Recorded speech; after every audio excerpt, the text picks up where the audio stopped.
गिरवरधारी यशोदनन्दन व्रज जनरञ्जन यशोदनन्दन व्रज जनरञ्जन यमुनतीरावनचारी जय राधमाधव जय कुञ्ज विहारी जय राधमाधव जय कुञ्ज विहारी हरे कृष्णा हरे कृष्णा कृष्णा कृष्णा हरे हरे हरे राम हरे राम राम राम हरे हरे हरे कृष्णा कृष्णा कृष्णा हरे हरे हरे राम हरे राम राम राम हरे हरे हरे कृष्णा कृष्णा कृष्णा हरे हरे हरे राम राम राम हरे हरे हरे कृष्णा कृष्णा कृष्णा हरे हरे हरे राम राम राम हरे हरे हरे कृष्णा हरे कृष्णा कृष्णा कृष्णा हरे हरे हरे राम राम राम हरे हरे हरे कृष्णा हे कृष्णा कर्ण सिंधु दीन बंधु जगतपते गोपीशा गोपिका कांट राधा कांट नमस्तुते तप्त कंचना गौरंगी राधे वृंदावनेश्वरी वृषभानुसुते देवी प्रणमामि हरि प्रिय जय श्री कृष्ण चैतन्य प्रभु नित्यानंद श्री अद्वैत गदाधर श्री वासदि गौर भक्तवृंद हरे Krishna I will I will share the screen. We'll just dive into the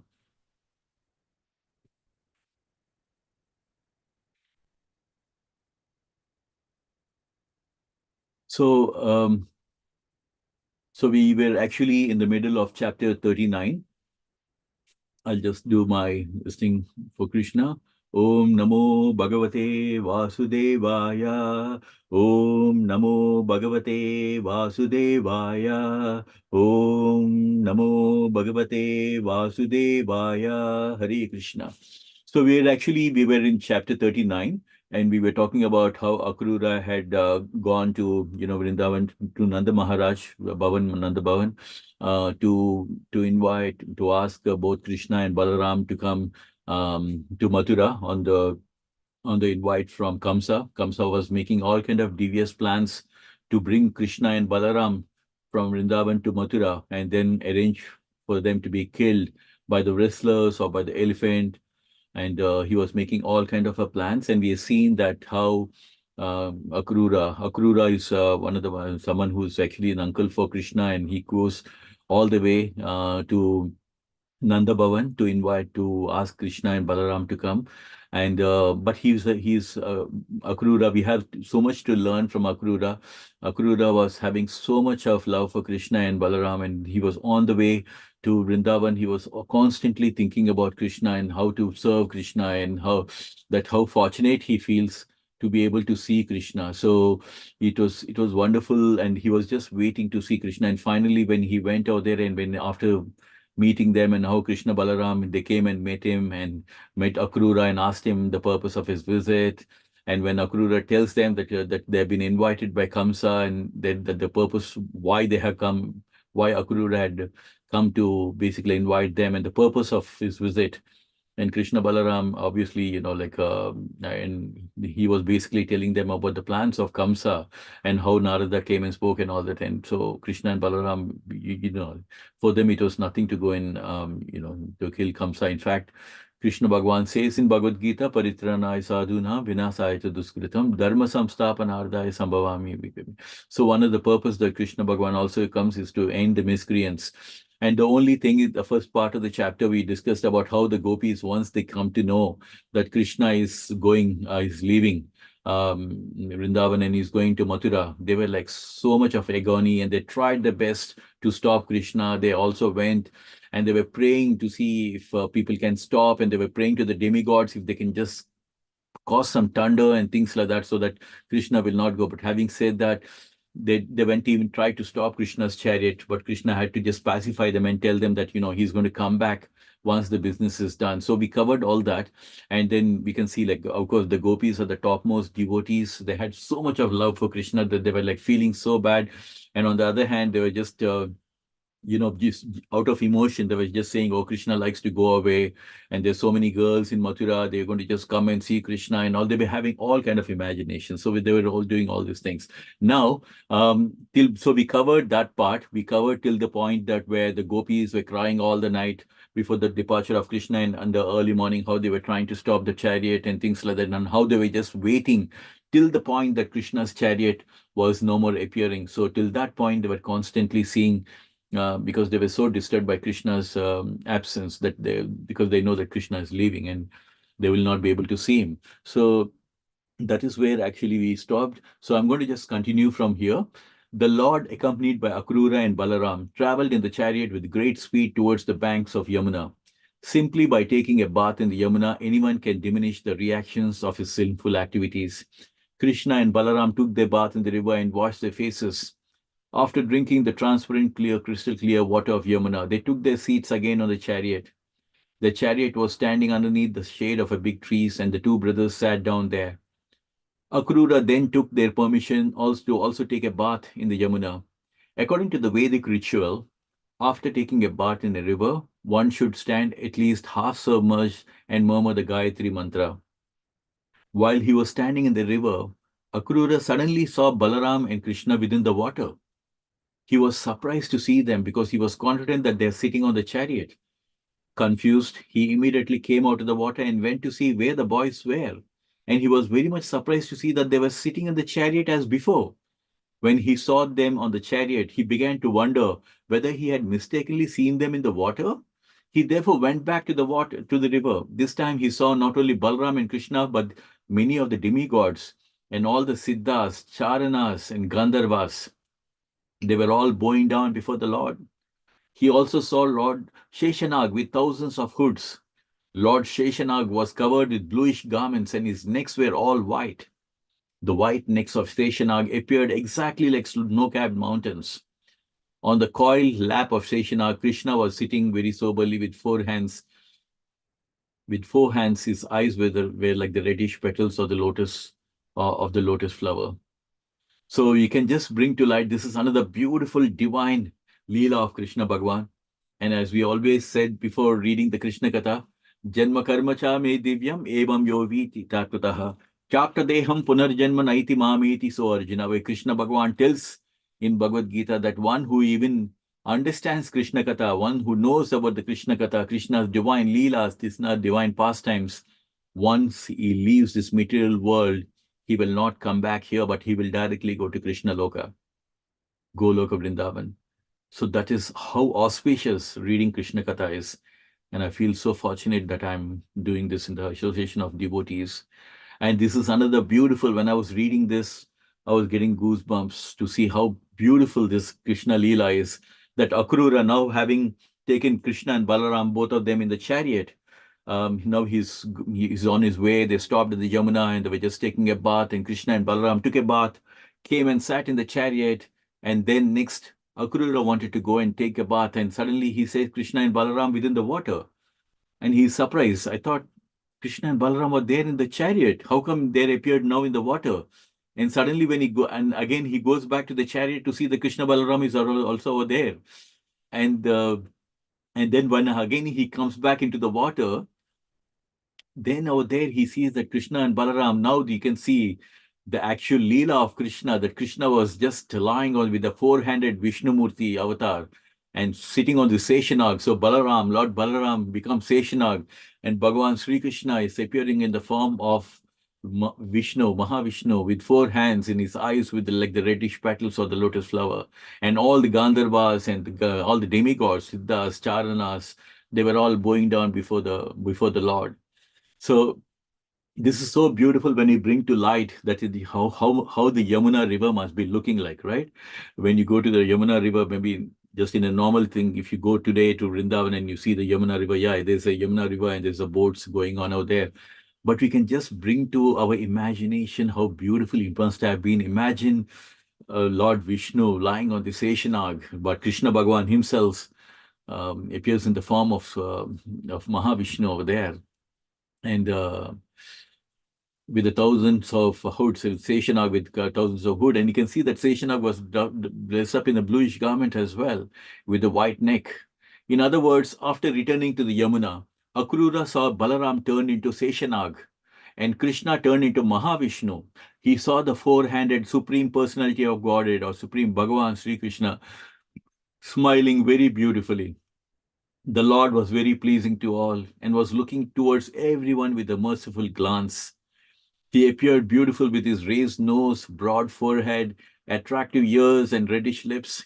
His arms, reaching to the knees, were very strongly built. His shoulders were high. His chest was very broad, and his neck was shaped like a conch shell. His neck, his conch shell, his navel was very deep, and his abdomen was marked with three lines. His hips were broad and big, resembling those of a woman, and his thighs resembled the trunks of an elephant. The other parts of his legs, the joints and the lower extremities, they were all very beautiful. The nails of his feet were dazzling, and his toes were as beautiful as the petals of the lotus flower. His helmet was decorated with very valuable jewels. There was a nice belt around his waist, and he wore a sacred thread across his broad chest. Bangles were on his hands and armlets on the upper portion of his arms. He wore bells on his ankles. He possessed dazzling beauty, and his palms were like lotus flowers. He was further beautified by the different emblems of Vishnumurti, the conch shell, the club, the disc, and lotus flower, which he held in his four hands. His chest was marked with the particular signs of Vishnu, and he wore fresh flower garlands. All in all, he was very beautiful to look at. Akrura also saw his lordship surrounded by intimate associates like the four Kumaras, Sanaka, Sanatana, Sananda, and Sanat Kumara, and other associates like Sunanda and Nanda, as well as demigods like Brahma and Lord Shiva. The nine great learned sages were there, and also devotees like Prahalad and Narada and the eight Vasus. All were engaged in offering prayers to the Lord with clean hearts and pure words. After seeing the transcendental personality of Godhead, Akrura immediately became overwhelmed with joy and great devotion, and all over his body there was transcendental shivering. Although for the moment he was bewildered, he retained his clear consciousness and bowed down his head before the Lord. With folded hands and faltering voice, he began to offer his prayers to the Lord. This whole paragraph is so much of nectar and so much of beauty, isn't it? Can you imagine that suddenly Krishna and Balaram turning into Seshanag, Krishna turning into Mahavishnu, lying on this serpent, on this Seshanag, and this paragraph is telling us how beautiful Krishna was looking at in the form of Mahavishnu, how his merciful glance, and how pleasing he is looking at. So we can see that God has a personal form. And I feel so fortunate that we have the guidance of Prabhupada, how much is Prabhupada's nectar is giving us so much of nectar in the form of Krishna Katha.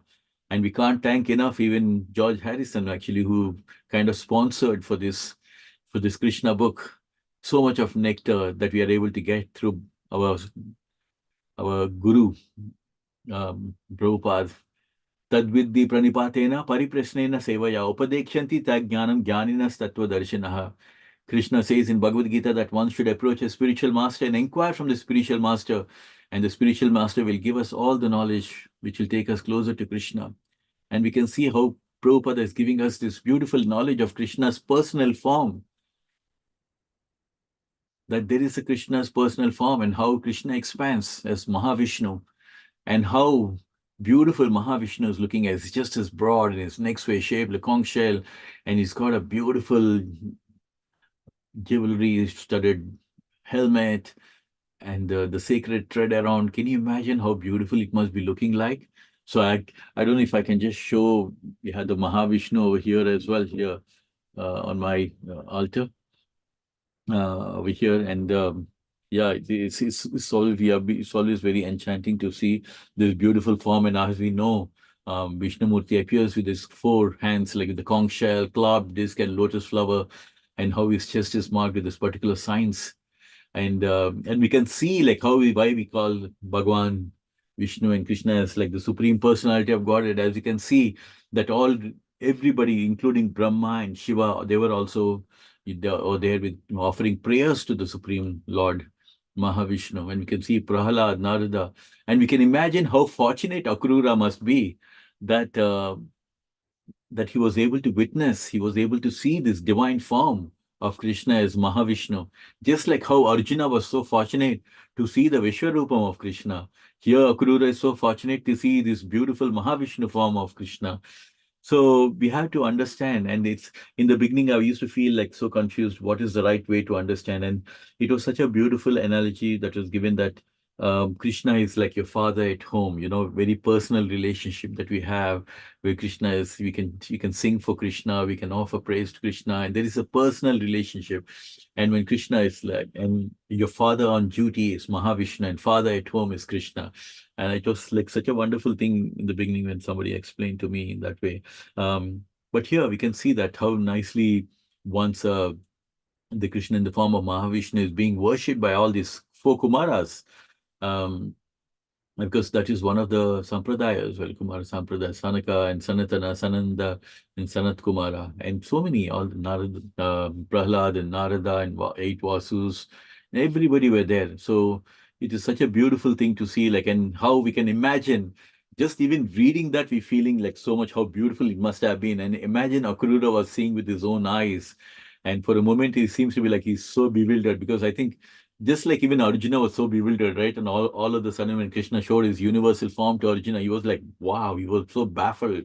He was to the point of scared, actually, because he was able to see everybody dashing into the mouth of the universal form of Krishna. And so here, some such kind of a things, when they all of the sudden they happen, they're like very, very striking. And you can imagine why Akrura must have been so bewildered by this. And later he regained his clear consciousness, and then he started bowing down to the Lord, and then he started offering prayers to the Lord. So this is actually the end of 39th chapter of Krishna.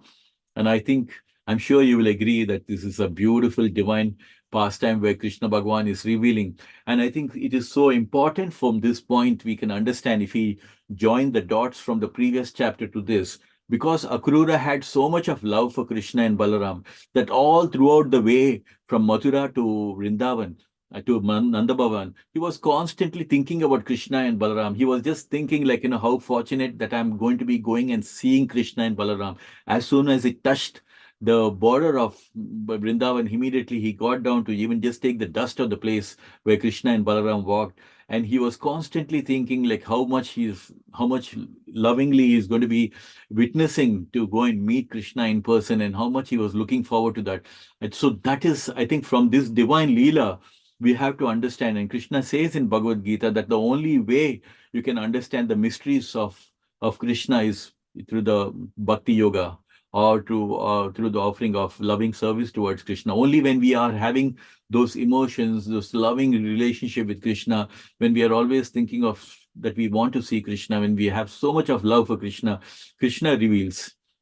Ye yatamam prapajyante tams tataiva bhajamyaham. According to our level of surrender, according to our level of bhakti, Krishna also reciprocates and shows. For all the people who do not believe or do not have so much of faith, Krishna is covered by Yoga Maya. And Krishna Bhagavan mentions also. So people who do not have any love toward Krishna, the people who do not have any love for spirituality or inclination towards bhakti life, for them is covered by Yoga Maya. So that's the reason why they can never understand And as we can, even Bhagavad Gita also we can understand, and Krishna Katha also we can understand, as we keep progressing in our bhakti life, Krishna will slowly, according to that, our level of surrender, Krishna also will reveal as we keep searching for more and more to lovingly. And this Krishna Katha is so important because it will help us to understand. For example, this particular chapter is giving us so much of knowledge that how beautiful Lord Mahavishnu, Krishna in the form of Mahavishnu, how he expands himself as Mahavishnu, and how beautiful Mahavishnu has been described here in Krishna Katha. So this will give us a knowledge that God is not formless, but God has a personal form. He tells in Bhagavad Gita, he tells in Bhakti Yoga, chapter number 12, he tells Arjuna, out of both the options of formless and form, God with a form, always worship me in my personal form. That's the very first thing that Krishna says in Bhagavad Gita in chapter number 12, when Arjuna asks him, should we worship you in your personal form, or we should worship you in as a formless God? So we are so fortunate that we are not just having after some kind of a mental speculation or imagining some formless God, but here we are talking about having a wonderful relationship with the Krishna's personal form, with Krishna's deity form, Archa Murti form. And here this knowledge, or this going through Krishna Katha, will give us uh, the knowledge and the idea of how beautiful Krishna was looking at that point of time, and how Krishna is reciprocating. There's so many things that Krishna is kind of telling us through this Krishna Katha, that how beautiful, that we can understand the Krishna Bhagwan, how he expands, we can understand that's Mahavishnu. We can understand how beautiful the Lord looks like with all the personal features. We can understand, we can start developing. How can we develop love for Krishna unless we know how beautiful Krishna must be looking like, and how Krishna is reciprocating the devotee's love for him, right? So there's so many takeaways from these beautiful chapters of Krishna, that Krishna is always reciprocating. The more you love Krishna, the more he's reciprocating, and he's kind of revealing himself, how beautifully he looks, or what kind of a seva that you can do for him, and things like that. So many beautiful things. So I just wanted to ask for any comments or anything before we go ahead. Maybe for another chapter, we can just start with the next chapter. Any Yes, realization? Prabhu.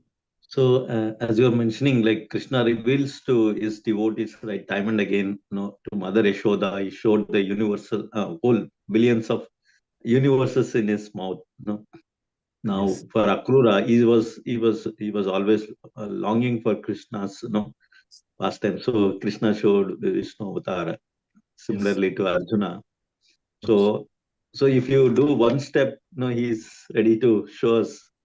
He's so merciful. absolutely. So merciful. And this Krishna Katha is giving us faith and the hope and the knowledge that yes, if we follow in the footsteps, we can't imitate an Akrura, we can't imitate the gopis, but if we at least try to walk in the footsteps, that Krishna is giving us the knowledge that if you kind of also reciprocate, if you kind of like have the same kind of love towards me, then I will also reciprocate for you as well. So so beautiful, actually. That's true, Babu. Thanks for adding that. Even for Mother Yashoda, also he showed, isn't it?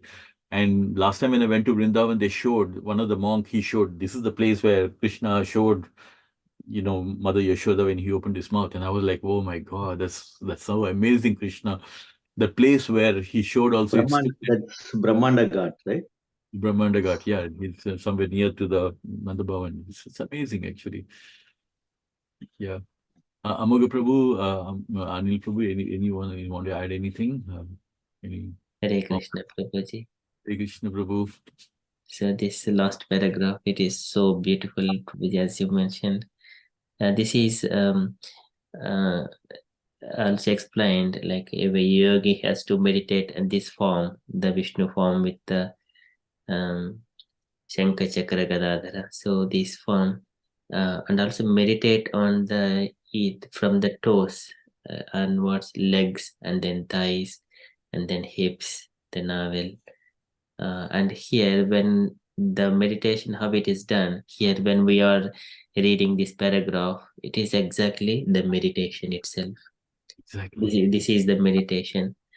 But when it is in those Sanskrit verses, and when you're trying to recite those again and again, it is going to be deep absorption in this meditating in the from the toes. So Just one verse, just one. It is very beautiful thing. Sanchintayed bhagavataha charanarvindam vajrankushadvaja saroruha lanchanajyam uttungarakta vilsatnaka chakravala josna virahata mahadhrudayandakaram.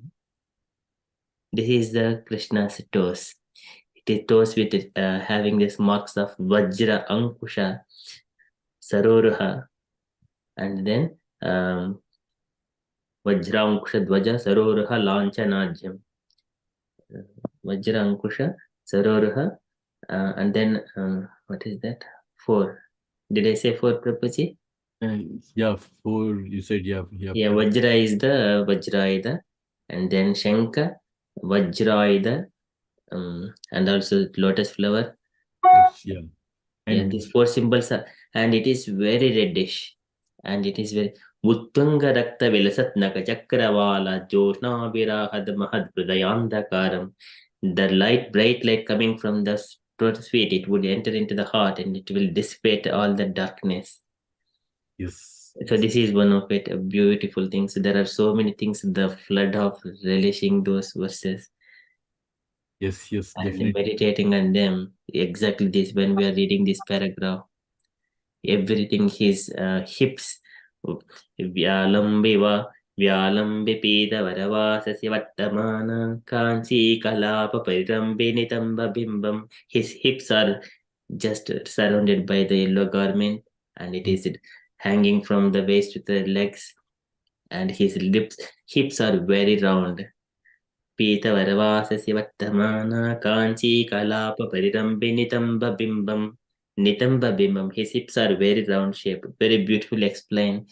When we are meditating on those things, we will smile and then again and again meditate on each and every part. So here, this very beautiful, and I see all this Sankhya Yoga, yogi is meditating on this paragraph exactly like that. 2 ways. One is the devotional service, and another one is the yogi meditating on the 4-handed form, each and every part of the Lord's body.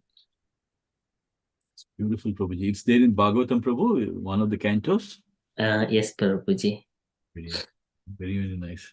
It's beautiful. I mean, I remember in Vishnu It is Sahasranam. the 3rd canto, 28th chapter, and verses from 20 onwards, around 15 verses. It is beautiful descriptions of the Vishnu Swami. That is the meditation. Ekaikasha angani dhyanu bhavayet padad yavaddasitam gadavrutaha jitam jitam sthanam upohya dharayet param param sujjitihi yata yata. When we just meditate each and every one, our mind, intelligence, everything will be cleared. Sujjan. It will be very beautiful. Wonderful, Prabhuji. 3rd canto, 28th chapter, right, Prabhuji? Yes, Prabhuji. Execution of devotional service. Oh, very nice. I mean, just listening to only, I feel like it's so beautiful, actually, because even in Vishnu Sahasranam, I remember, like, there is something which says dhyanam, like meditation, and then Hiro Danvat, he talks about like how Vishnu is so beautiful over there in a white garments and things like that. So when you have this kind of description, it will be more easier for us to even think in the form of meditation, like at least when you have these beautiful leelas and the description that is given so beautiful, isn't it? Yes, And, Prabhuji. Yeah, I'm also being attracted to this paragraph to go into the Sanskrit of how those beautiful verses are explaining and meditate. Yeah, absolutely, Prabhuji. Because we wouldn't, otherwise, if we don't have this kind of knowledge, we wouldn't know. Like we would just think, okay, yeah, we're just seeing like, but just the kind of the way it has been narrated so beautifully, the features of the Lord, it gives us an idea how beautiful Krishna must be looking as in that form. Yeah, yes, Prabhuji. And every line, so there is one verse, very beautiful verse for every line. And his Bahumsha Mandaragire Parivattanena Nirnikta Bahuvalayan Adilokapalan Sanchintayeddasaram Asahyatejaha Sankam Chatatkara Saroruha Rajahamsam.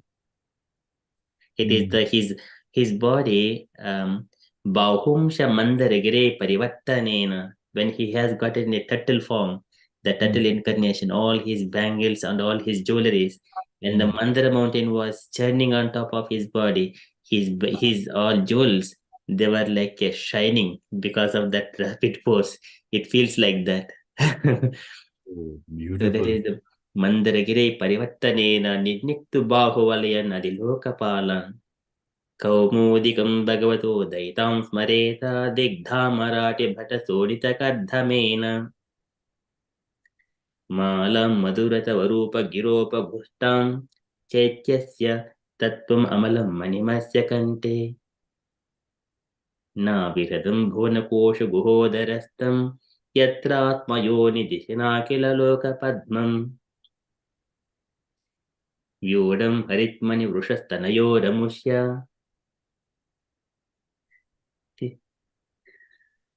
ध्यायेद्वयं विशदहारमयूकगौरम्. Very, very beautiful verses, Prabhuji. When we are singing, we relish, relish. That is what I feel. Absolutely, absolutely. I mean, thanks for really bringing that, Prabhu. I would have no idea to even go and search anywhere where I can find this. But it's so nicely that you mentioned about, Canto 3. And I mean, I really all glories to your, how much you are, very much up to date with Bhagavatam. Because I wouldn't know where to search. Sometimes I keep thinking like maybe I should search for it, and I have no idea where they can find more, because everything is pulled off, taken from Bhagavatam. So the source is over there. So I'm sure like there's more detailed, information given in terms of like how Mahavishnu has been. But yeah, And also, this is one more thing. This is about Vishnu Narayana from Vaikuntha Lokas, and yogi meditation. It's a small. There are 4 verses how a yogi should be meditating, and there is Garbhodaka Sai Vishnu is also there. How his beauty. Mrunala Gaurayata Shesha Bhoga Paryanka Ekam Paryanka Ekam Sayanam. So he is the only one on the Sheshabhoga in the Garbhodaka oceans. Ayamata Vistrataha Swamana Dehena Lokatriya Sangrahena Vichitra Devya Bhanam Shukanam Kritasyapashita Vesha Deham. His body is huge, occupying all the planetary systems. And on there, he's just lying on the Sheshabhoga Garbhodaka Sai Vishnu. That form, the glorification of it, Brahma, the lotus flower has emanated from the novel, and Brahma is watching that form. That is so, so beautiful. And everything, the decoration, the huge garland on top of his body, we can imagine it is compared to a big, big green mountains. oh, That beautiful. form is very, very beautiful, Prabhuji. Yeah. So You would expect that this is when you say the Supreme Bhagwan, this is what you would expect, isn't it? Like this really matches to what we would expect when you say the Supreme Bhagwan, the Lord of this universe. We would expect that someone would be like so dazzlingly beautiful, someone who's so smiling, and even the smile that in the beginning only it said like how smilingly he's been with a pleasing face that he's looking at, because he's the source of everything, like from where we come. So you can imagine how beautiful in the material world itself. So you feel sometimes like, oh, this person is so beautiful, or this person is so nice, so looking and amazingly nice features and all that. Can we imagine the source of all this is from the Supreme Lord, and how beautiful the Lord must be looking like? So you can't even think about it. yes, Prabhuji, when Yeah. we read this kind of things, we Yes. don't even get in the sleep in the night. We just thinking of only the Lord. That is Yes. one more thing. This is the meditation as well. What I felt. Absolutely, Prabhu. Yeah. Absolutely right. Yeah. There's no doubt about it. I mean, everything, the way such detailed description has been given, how beautiful the Lord is like. That's why Prabhupada used to say, like, I don't, he used to say, like, we know everything about Krishna. We know where he stays. We don't know, we know God's name. We know God's address. He used to say like that, we know everything, but do you have any knowledge about that? I mean, here it's this is pure knowledge, isn't it? We are just talking about Goloka Vrindavan, but we are also talking about expansion of Krishna, and then we are also talking how beautiful Krishna looks in person in the form of Mahavishnu. So such detailed information that this is how the Lord looks like, the Bhagavan Sri Krishna looks like. So there can't be anything more beautiful than that. And when I first read this, Prabhu, I was like so blown away. I was like, oh my God, this is just so amazing. Like, I just even think about like you go to a Yamuna river and then you see Krishna and Balaram convert, they just explain themselves as Mahavishnu and Seshanag, and over there in the Yamuna river in front of you, and with all the demigods praying to them. And can you imagine in how beautiful it must be just to even see that, witness such kind of a thing. It is just too overpowering, to even think about it also. And Yes, that's Prabhuji. really very, very nice, Robert. Thanks so much for sharing on that. Really um, pure joy, actually. These things really struck me so much when I just read this for the first time. Probably with your permission, we'll just start off with the one. We may not cover the whole chapter, but we'll just cover till 9 o'clock, and then we will close, Prabhu. Yes, sure, Prabhuji. We'll just do a few paragraphs maybe, and then we'll. Prayers by Akrura. So now that Akrura is seen, Krishna expands as Mahavishnu and as Balaram as Seshanag. So now he's like bowing down and offering his prayers. So we just quote unquote, we are just going through his prayers. Akrura offers his prayers as follows: My dear Lord, I offer my respectful obeisances unto you because you are the supreme cause of all causes and the original inexhaustible personality Narayana. From your navel, a lotus flower grows, and from that lotus, Brahma, the creator of the universe, is born. Since Brahma is the cause of this universe, you are the cause of all causes. The elements of this cosmic manifestation, earth, water, fire, the ego, and other total material energy, as well as nature, the marginal energy, the living entities, the mind, the senses, the sense objects, and demigods who control the affairs of the cosmos, are all produced from your body. So you can imagine. So, and the beauty about some of this Krishna Katha is like you can see like how knowledgeable people were in those days. Like we talking about Akrura is praying, and he's just straight away telling he's offering his obeisances, like that he is the cause of all the causes, and that he's the original Narayan. And so, like, can you imagine that knowledge also they had, like we as until we get to know about Krishna Katha, until we know about Bhagavad Gita, we have no idea at all. And let's say if something, Lord, if Krishna come in front also, we have no idea what exactly is the background. But here you can see Akrura even has the knowledge about it. He is the original personality of Narayan, and how from the Narayana's the navel a lotus flower comes, and from where Brahma comes, and all. So that kind of having that kind of a knowledge, and also these elements of cosmic manifestation, like earth, fire, and all that. These are the things Krishna explains in Bhagavad Gita. And you can see that here, Akrura is just talking about all these things, that everything is produced from his body, that even our mind. So basically, he's talking about Panchabhuta, or in earth, water, fire, and all this, like all the material elements, as well as he's talking about the marginal entities, like the living entities. We are the marginal entities, isn't it?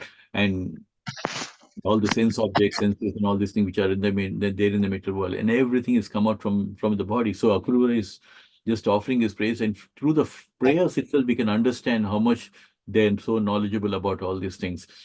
Um, but I also sometimes feel, Amoga Prabhu, that again, there's something whether we've seen earlier also when Vasudeva was Vasudeva, Krishna's father was, just convincing even Kamsa that there's no reason for him to go and kill Vasudeva and Devaki, and also, like, because, and when he was explaining to Kamsa also, there also I felt like he's so knowledgeable. He was giving everything about life and about how life is temporary and how what is more important and things like that. And I was like blown away that even Vasudeva was so knowledgeable, and when he was explaining to Kamsa also.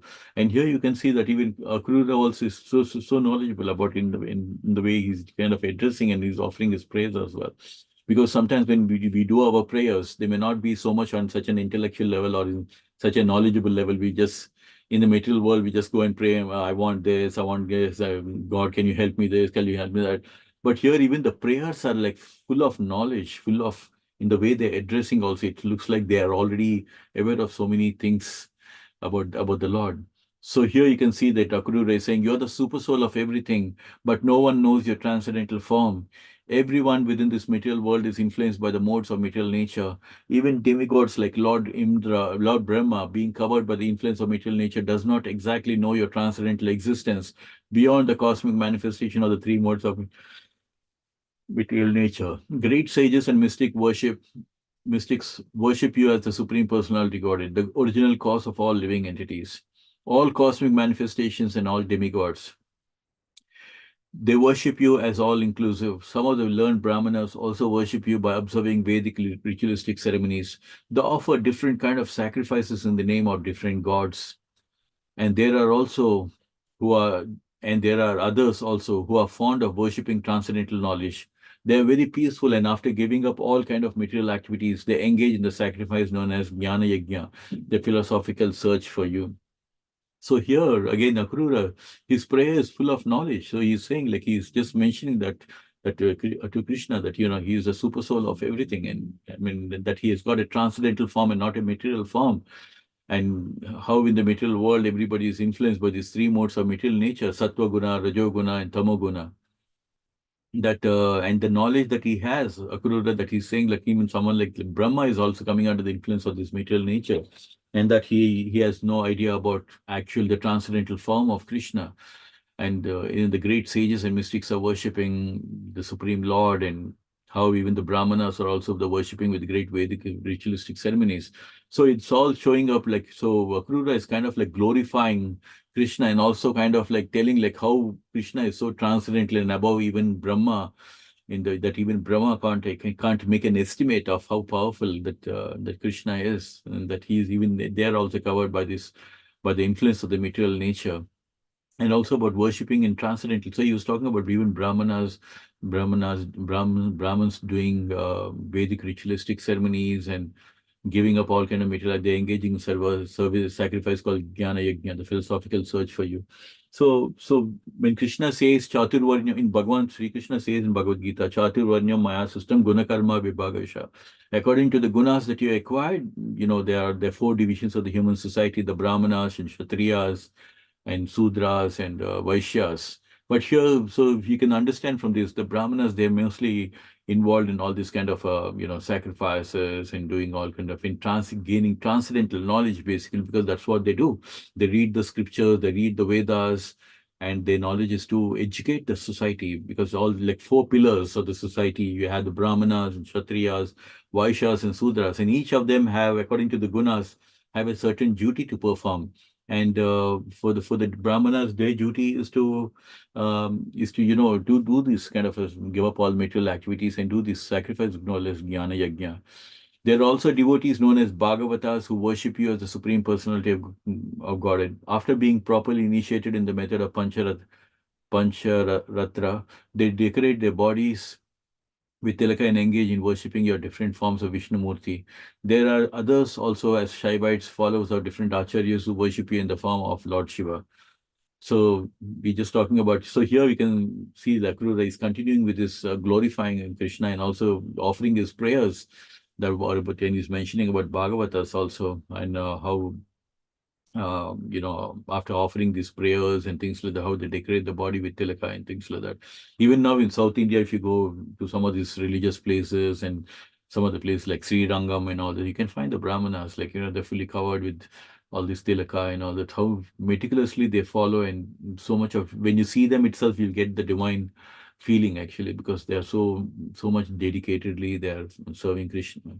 And also you can see like even the others like Shaivites following different acharyas, they worship you in the form of Lord Shiva. So as Krishna mentions in Bhagavad Gita that of all the Rudras, he is Lord Shiva, and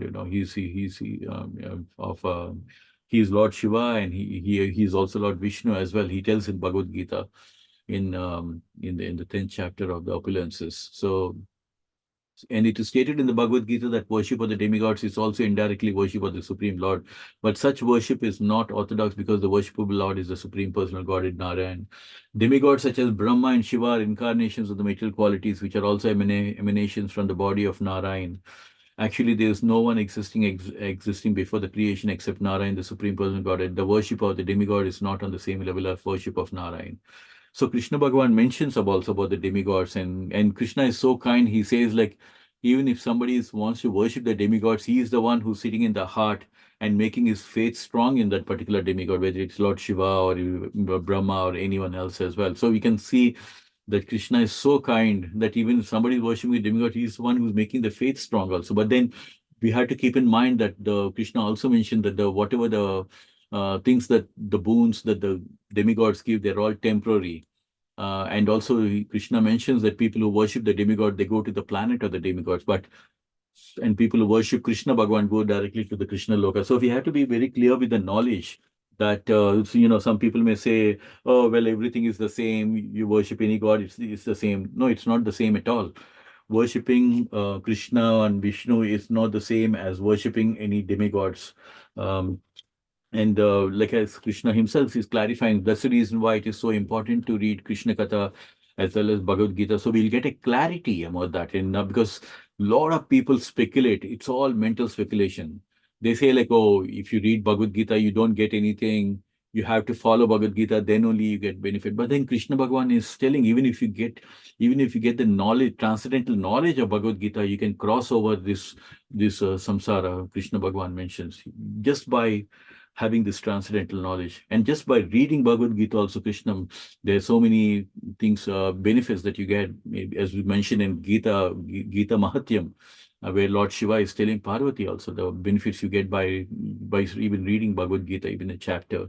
So we have to take knowledge directly from Krishna, and where Krishna is giving all the details in Bhagavad Gita, that not everything is on the same platform. Some people say, yeah, I'm just doing my karma, so I think I'm all right. I don't need God. I'm just doing my karma. But it's not the same.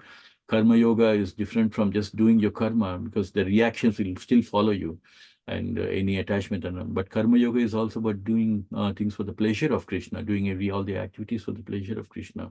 Not that I'm just doing my karma and, so I should be fine with doing that. So here we can see that even demigods like Brahma and Shiva are incarnation of material qualities also. So they're also coming under the same thing when they're emanating from, and all these material quality, they're just coming from Narayan as well, and they're so it's not the same, the worshipping the demigods just as compared to Narayan or Bhagavan Sri Krishna. So we have to understand the distinction, and we need to understand that worshipping Krishna, because even if you are worshipping demigods, Krishna makes it absolutely clear in Bhagavad Gita that it is Krishna Bhagavan himself who's actually offering all the benefits and whatever boons that you're actually praying to the demigod. So everything, the source of anything that is coming up is coming from Krishna Bhagavan. It's not coming from, even the demigods will have to depend on Krishna for any kind of a boons that they give to the common people who are worshipping Krishna. So we have to understand the distinction that worshipping demigods is not the same as worshipping Krishna. And so we have to understand our goals when when you're worshiping Krishna, and the goal is Krishna back to Godhead, which is what is one of the magazine also that Prabhupada mentioned, that when we are worshipping Krishna, and in this lifetime also Prabhupada they say, like, you can go back to Krishna Loka, which is Goloka Vrindavan. But if you're worshipping another demigods, you go to the planet of the demigods. You don't go to the Krishna Loka by doing that. So we have to be absolutely clear, so that when we have this knowledge, we know what's the right thing to do, that we should always, worship Bhagavan Sri Krishna, because ultimately everything that's being given by any demigods is coming from Krishna. So this is where it ends. So this is basically a beautiful prayer that Akrura is offering to Mahavishnu, to Krishna Bhagavan himself, who's expanded in the form of Mahavishnu, and Balram as a Seshanag on the Yamuna river, and how nicely Akrura is so blessed that he was given this beautiful darshan by Krishna in the form of Mahavishnu, lying in the Yamuna river, and just showing in how beautifully his features are, that Akrura could directly see with his eyes how beautiful Krishna was lying over there as Mahavishnu on the Yamuna river, and here even the prayers, this entire prayers that he's offering, he's so knowledgeable that how Krishna is transcendental and how Krishna is beyond these material modes of nature, because Krishna mentions it also in Bhagavad Gita that he's beyond these modes of material nature, and all these things, the prayers themselves are showing that how all the demigods and great sages and mystics and everyone are worshipping Krishna Bhagavan. and that whatever even the brahmanas who also are doing this jnana yajna and all these things, but everything is the whole thing we have to understand from the bhakti yoga is every yajna that we do, every sacrifice that we do, the sankirtana yajna, everything is done for the pleasure of Krishna, to please Krishna, because that is our main goal, to please Krishna, engaging in bhakti life. And yeah, when we get into this Krishna Katha and we see how these great devotees of Krishna are glorifying Krishna and how they're beautiful, they're offering their prayers. So we get an idea, we get a knowledge that this is our prayer should be in the on these lines, that how kind Krishna is, how beautiful Krishna is, how transcendental Krishna is, that and how he is the supreme Lord of the universe. So when we have this knowledge coming from these great devotees like Akrura, we will be able to relish this nectar. We will be able to understand how beautiful it is that worshipping Krishna is on the highest level of spiritual platform, where we will be able to enjoy the nectar and Krishna. The biggest takeaway from this beautiful chapter that we started our prayers by Akurura in the previous chapter is that the biggest takeaway is that when, just like Akrura, when our prayers for Krishna, when our longing is so much for Krishna, the Krishna, oh my God, Krishna, I just want to see you and how beautiful you look and how, that I do not deserve. And Akrura was so modest and he was so humble.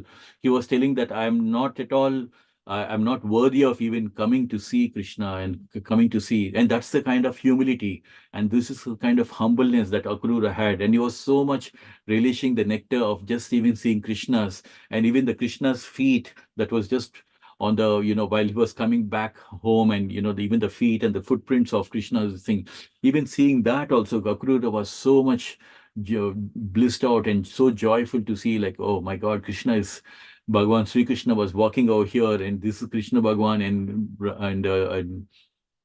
Balaram, and how much he was showing his love for them. So Krishna Bhagavan is also reciprocating over here by showing his Mahavishnu form, and how fortunate can you be that directly when he went to the Yamuna river, that he could see Mahavishnu, Krishna expanding himself as Mahavishnu.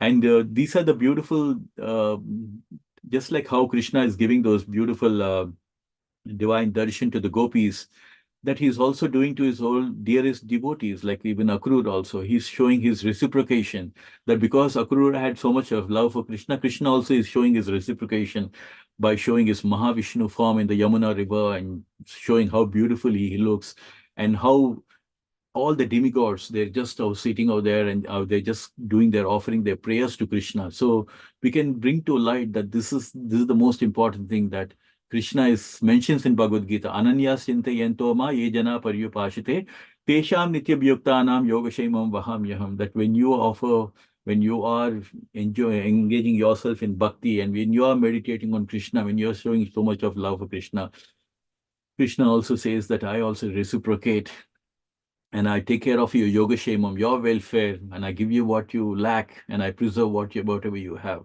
So Krishna is, through this Krishna Katha, is giving us this beautiful knowledge that I will also reciprocate. When you have so much of love for me, it's not, love is always two ways. And Prabhupada always mentions that love means it's always two ways. When you are showing love for Krishna, Krishna is also reciprocating. And through this Krishna Katha, we are getting more and more faith. We're getting more and more love towards Krishna. Personal features, how beautiful Krishna is looking, like that He is the one who's the cause of all the causes and things like that. So when we understand how great Krishna is, how beautiful Krishna is, we will be able to relish the nectar, and we will be able to even have more of devotional love towards devotions, and be able to do more devotional service towards Krishna, because we are all at the same time, we are just progressing in our bhakti life. So the more we can keep relishing the Krishna Katha, the more we can have love towards Krishna, and our devotional service also will have more lovingness in it, because even sometimes when we chant also, it may become mechanical.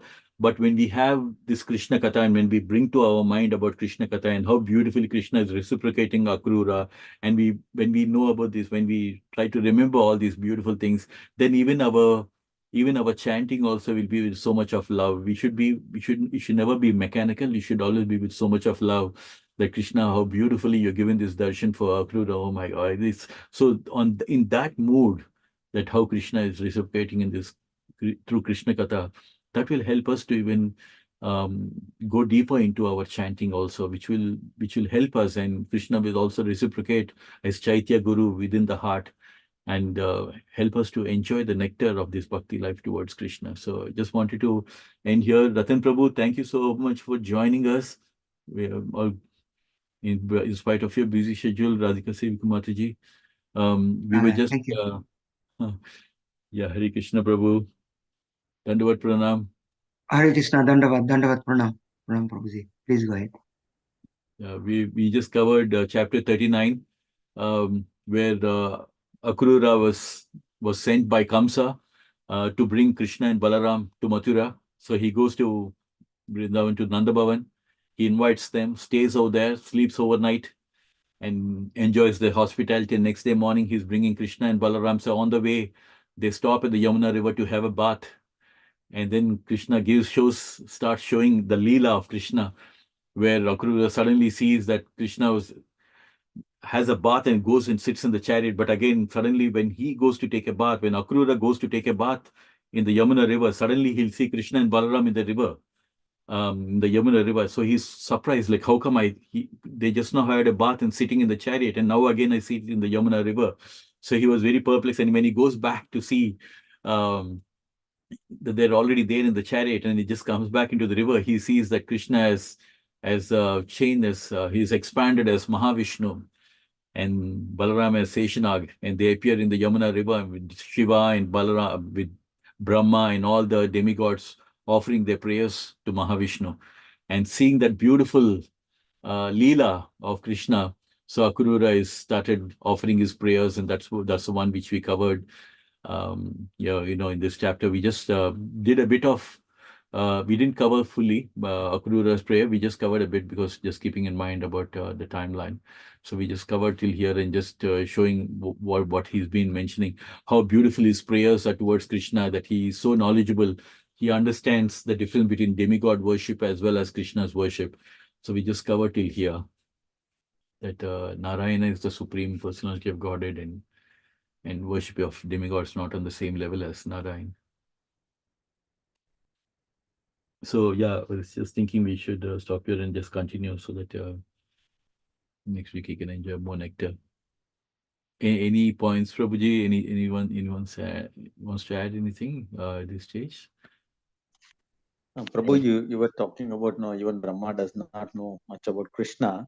I was trying to recollect one of the pastimes where Brahma tries to meet Krishna. The Dwarpalakas ask which Brahma. Then Brahma gets perplexed. I'm the only one for Chatur Brahma. Then Krishna shows the other Brahmas with other number of heads. Yes. It's interesting. Yeah, Even Brahma doesn't know much about Krishna. We are very tiny. Tiny, so how much we can know about Krishna.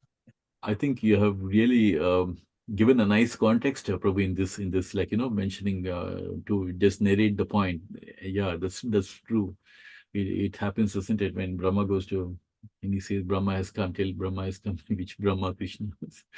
So yeah, through this divine leelas, we can understand that it is not, we cannot, with our material minds and material this thing, we cannot understand, we can't fathom, or we can't even understand how great Krishna is. We can only have a little bit of the taste only when Krishna is revealing to us. To that level only we can have this realization. And to have that realization, it all depends on how much we surrender, and how much we engage. And that's the reason why Prabhupada insists that we have to constantly chant, so that when we cleanse Cheto Darpana Marjana, once we cleanse all these anarthas and all the, dirt from our heart and mind, and once it's cleansed, as it keeps cleansed, and that's when we start developing the love for Krishna, and that's when Krishna kind of will reveal from within. And yeah, so I think it's so important. Yeah, but it's a wonderful Nagaraj Prabhu. Perfect timing actually to explain about this point. Yeah, sure.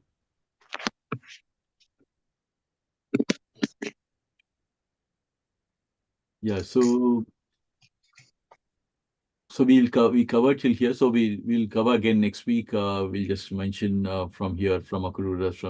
We'll continue with the worship of Akrura, and I just want to make sure we'll complete that. And I think there's a lot of action that's starting off because Krishna is now entering, and I can't just wait to start the chapter number 2041 because this is where the action starts. Krishna enters into Mathura, and like so far we covered so many chapters of how Kamsa is imprisoned, Devaki was there, and how they had to go through so much of turmoil, and how Kamsa is like looking to kill Krishna and Balaram, and how the plans that he's making and all that. So we covered all the part. So now the action is going to happen from the chapter 41. So just can't wait to do the remaining prayers of Akrura and then just get into this. But I think it's going to be beautiful. Uh, it's going to be pure nectar. Yeah.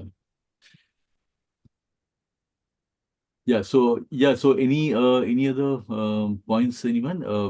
Any realizations? Anything want to add? Any corrections? Anything is fine. Hare Krishna, Prabhuji. Hare Krishna, Prabhu.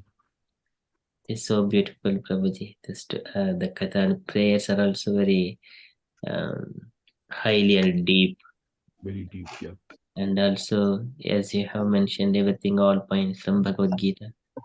And also here in the Bhagavad Gita, Shiva's people who are worshipping Shiva, so that is also, they are also indirectly worshipping the same. And here, one point, all these Brahma, Vishnu, Maheshwara, they are the Gunavataras. They are all coming from Krishna. And Krishna, he come into as a Vishnu form for the maintenance of this material universe.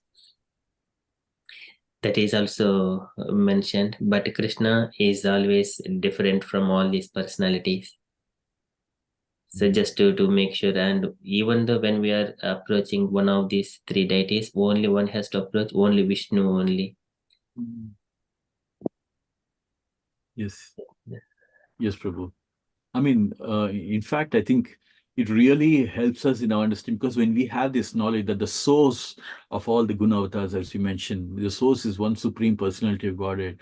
So that gives us a pure knowledge that, yeah, we are actually worshipping the source of all the demigods and we're worshipping the original form. And Krishna is, so that's the reason why in Krishna Katha is also mentioned this Govardhan Hill. And when, to teach even Indra a lesson, also just to, so these Leelas is to also give us this knowledge that, we don't need to do all these things. We can just always focus on the Supreme Personality of God, Bhagavan Sri Krishna. And like always say that as Prabhupada also has given us this knowledge saying that worshipping Krishna is like watering the roots of a tree where the whole tree gets nourished. So all the devatas, all the demigods, everybody gets pleased by worshipping Bhagavan Sri Krishna. So yeah, it's absolutely Prabhupada. Thank you. So before this Gunavataras, also Garbhodaka Sai Vishnu, he is the first one, the source of all other incarnations. He is the source for all other incarnations. So like another Vishnu, another Brahma, and Lord Shankara. So Garbhodaka Sai Vishnu is the source. That is also Rupam Yad Yetad Avbodhara Sodayena Shashwanyuvrita Tamasa Sad Anugrahaya Adho Kurhitam Avatar Shataika Bijam Yanna Vipadma Bhavanad Ahamavirasam. Brahma mentions that one. Adho Kurhitam Avatar Shataika Bijam. That is the first form in this universe, which is the source for all other incarnations in this universe, like Brahma, Vishnu, Maheshwara. So just wanted to bring that point. Definitely, definitely, because in fact, that is a big source of a lot of confusion, and people don't, try to understand some of these, the expansions basically of Krishna. So yeah, it's very important for us to understand that, and that will give us a knowledge about like what's the source and from where everything is springing from. Yeah, thanks so much for always sharing those divine knowledge, Amaga Prabhu. That really helps us. So just yes, Ratan Prabhu. Yes. Yeah, please go ahead. Yeah, actually, yeah. I mean, all even demigod, not only demigod, even Mahavishnu, you will find chapter, I think 86 or 87 in the Krishna book, as you mentioned. Even Mahavishnu was also waiting to see Krishna. That is Mm. why he is another kind of kidnap, or one pious person, one Brahman, a poor Brahman. And at that time, if anything wrong, they can complain to the king. Mm. So at that time, he complained to the king, and then the Brahman was asking, "What is my fault? Why my children were died in the early stage?" So then and Arjun was at that time. He found Arjun. Arjun, you are Kshatriya. Why you Mm. cannot protect me? And Arjun promised, if I cannot do that, then I will. Mm. He always taken promise, and I will die or some other way. So and then next time, same thing happened. His another child has died, and then what you can do? Your promise, you take your promise on your, you have no power. Then again, Krishna was there. Krishna was telling, okay, now Arjun, you have to take how you fulfill your promise. So anyway, at that time, Arjun uh, and um, and Krishna were there. I think chapter 87. I think 87 was. Then and then all together, and they found, because Mahavishnu was waiting to see Krishna. So Mm. that is why Mahavishnu is a Vishnu Tattva, actually Vishnu Tattva, even though he could not, he was waiting to see Krishna. So and Shiva Tattva and also Jiva Tattva, all the demigod others, they are Jiva Tattva. So we have to understand, even no one cannot understand Krishna fully. So that Mm. is why it's very difficult to understand. I mean, so Mhm. I think at the end I read long before actually. Yes, is at that time, and all together. Then because at that time he was telling, I take these children because I want to see you, Krishna. I want to see you. So that Mm. was his plan. Mhm. Yeah, very nice, Prabhuji. Thanks for sharing about this. I was not aware of this. Yeah, this Yeah. little bit there. But yeah, I mean, relishing each of these Krishna kathas in each of these chapters, they're so relishing that last week when I was just doing this, I said, like, you know what, the Yamuna part of Krishna showing this Mahavishnu form, we had to keep it for another day. And that's the reason why we covered it today, because it was too much for me to just in one chapter, the gopis, how much they're missing Krishna because he's going back, he's going off to Mathura and things like that. So that itself was like so much overwhelming to see how much of love they had. And now, so in the same chapter, we are able to see two things. Gopi's love for Krishna and how Krishna is reciprocating to him. But yeah, this is another wonderful Leela, isn't it? Yes, maybe you highlighted previous paragraph. Is Amok Prabhu is sharing? Yeah, Yeah, previous. You share. go up little bit up. Yes, you can find here, even also there, Mm. here, it's also mentioned about people are worshipping only demigod, they cannot understand. Here you can find some other thing, also many things. Yes, maybe this paragraph and next paragraph, you find something. It was, Prabhupada mentioned nicely, presentation is very nice. It was very wonderful. Yes, they highlighted also some part. Hmm. Yeah. Yeah, wonderful. Yes, less intelligent men take shelter of the demigod Yeah, due to be all right. And the satisfy. Yeah, this way. Yeah, lovely. absolutely. Yeah. Yeah, very nice, Prabhu. There's so much we're going to cover, Nectar. Krishna, Yeah, like, is such a divine book, actually. It's like so much of nectar and so much of really, I was really. uh, I was there recently for the George Harrison Beatles evening, and Prabhupada disciple. There was one of the Mataji who came, and she took so many Krishna books package, and she said, "No, I want to take it, and I want to give it to my friends." And I was like so pleased to see that, like even if we read Krishna Katha, that's love for Krishna will. Thanks for sharing, Amoga Prabhu. That's really nice, actually. Yeah, to see some more Yeah, divine. this is very, very nice because if you know whole thing is one to another is interlinked. Amar Prabhu is a scholar also. Yeah, Mm, it's interlinked. And actually, this part when Krishna maybe next also nice, but we have to connect also previous one mm, because when Krishna left from this house and how the gopis was claimed to Akrura. mm, Akrura means you are non-cruel. mm, Krura means cruel, or akrura no cruelty. mm, But mm. you take our Krishna, you are really cruel.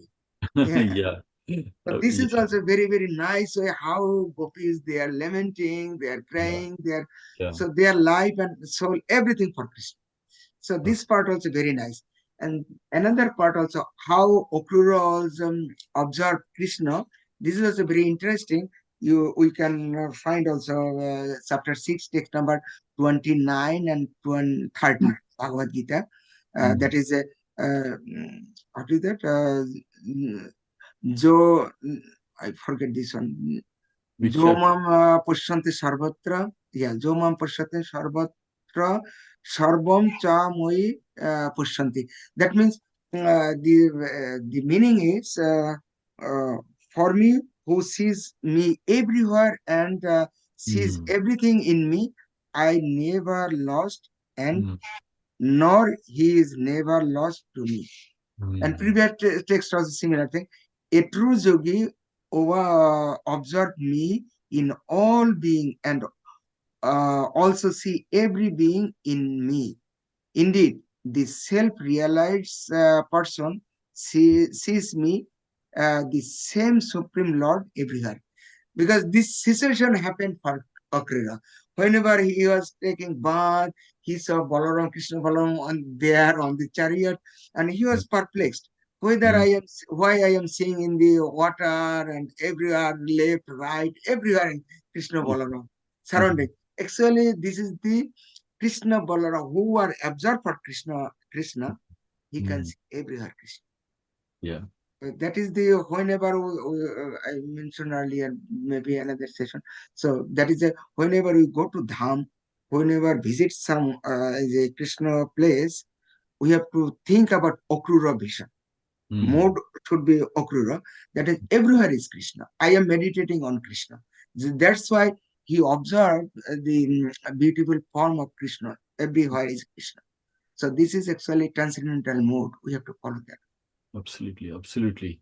Yeah, that's what I was saying, Prabhu. Like, I mean, Krishna Katha, like every of these divine leelas are for us to relish and um, be in the footsteps and trying to understand. And I feel like, as you said, as you rightly said, Prabhuji, like we can also understand the relationship.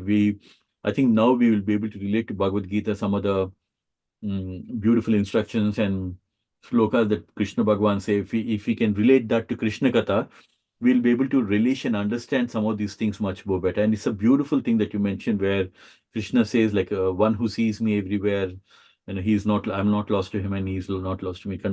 And this is a perfect example of, as you mentioned, Akrura was seeing Krishna over there in the chariot, and again he was seeing there in the river. So Krishna is also, so there were two things. Like one, Krishna is showing this divine leela, as he said, like, for one, someone who sees me everywhere, I'm not lost to him, and he's not lost to me. He's showing it by example that how he's reciprocating also, not just showing it. Yeah, it's a mercy of Krishna, isn't it? That and also, like, just to drive the point that all this is happening because of love that Akrura had for Krishna. This is not possible by any other means. Yeah. Thank you, Prabhuji. That is really wonderful. Um, one to narrate from Bhagavad Gita. I always try to see how we can link some of those things between Krishna Katha and Bhagavad Gita. It's really helps us in our understanding. Um, yeah, so Prabhuji, thank you so much once again joining. Radha Siddhamataji, thank you so much for joining us. Sorry we couldn't share much of the earlier night. We just covered that previous chapter also. Sorry, we couldn't share that with you. But maybe, yeah, next week we will just again cover the remaining prayers of Akrura and just go into the next chapter where Krishna goes to Mathura, where we'll see a lot more action happening. Thank you so much for your precious time. I know it's a weekday and it's so difficult to juggle, juggle between multiple things, but still you took some time for the Krishna Katha. Thank you so much for that. For taking your time and giving this Krishna Katha to all of us. So I request all the dear devotees kindly unmute and do 3 loud Hari Bols to Shyam Prabhuji. Oh, Hari Bol. Hari Bol. Hari Bol. Hari Bol. Hari Bol. Hari. Thank you so much, Prabhu. It's a pure nectar. Just reading Krishna Katha in the association of devotees. We feel very fortunate about that. Thank you so much. Vanchikal Kripa Sindhu Patita. पावनेभ्यो वैष्णवेभ्यो नमो अनंतकोटि वैष्णववृंद की जय Srila Prabhupada Ki Jai. Hare Krishna. Hari Bol.